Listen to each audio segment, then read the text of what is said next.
obviously in light of everything that's going on at the moment, we all believe rape and sexual assault are heinous crimes. We all want rapists behind bars.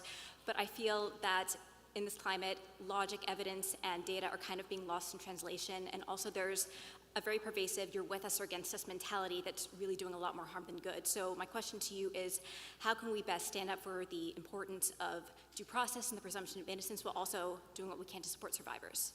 Okay, so I think that there's actually a third question that I want to address that you didn't even ask. So I'll address the first two, and then there's a third one that I think is implicit in the first two.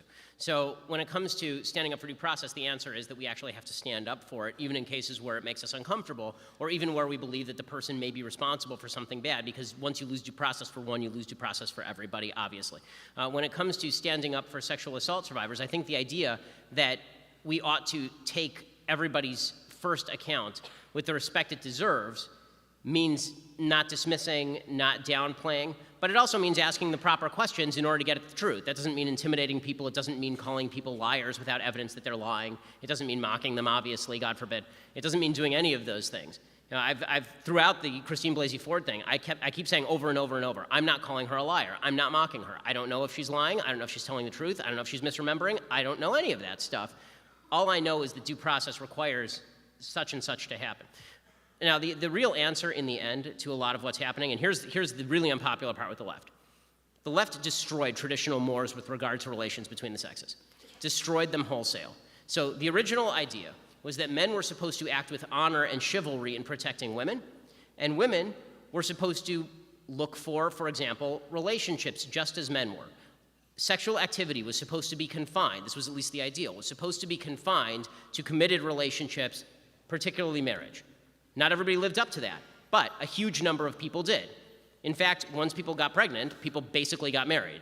There's studies from the 1930s, 1940s, 1950s shows an awful lot of 7-month marriage babies, right? People who are sleeping together, getting pregnant, and then the couple gets married. When you don't teach men to protect women, you get men who will victimize women. And when you don't teach women that they ought to cherish men who are responsible and good, all you end up doing is incentivizing bad male behavior. The feminist movement was not wrong when they said men are acting like pigs. They were wrong when they said women also ought to act like pigs and that this is a solution to our problem. Because now what's happened is they got rid of all the traditional mores about how sex ought to be connected with love and ought to be connected with relationships. They got rid of all of that. It was just a bodily function now. Except when it comes to actual sexual assault, we treat that differently than any other bodily function, obviously. But that's the problem, right? So they create this standard where sex is basically a throwaway item, sort of like eating.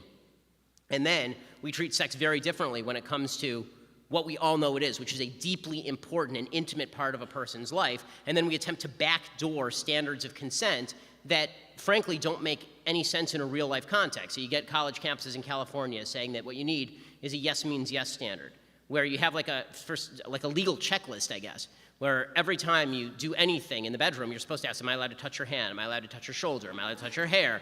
Which has never ever resulted in actual fulfillment of a sexual encounter, right? I mean, it's sort of like, it's like Zeno's paradox. If you have a yes means yes standard, the closer you get, the further away you are. And and again, sex is, this is where women really gave up on marriage a lot too soon.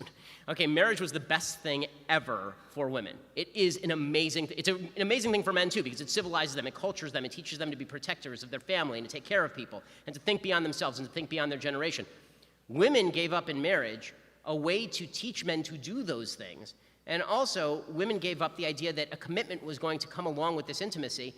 And let's be real about this. I mean, every scientific study ever done has shown that women actually do have better sex in the context of committed relationships. All of the crap that you see in Cosmo magazine about sleeping with 100 guys and being sexually happy is just garbage. It is just sheer unadulterated garbage.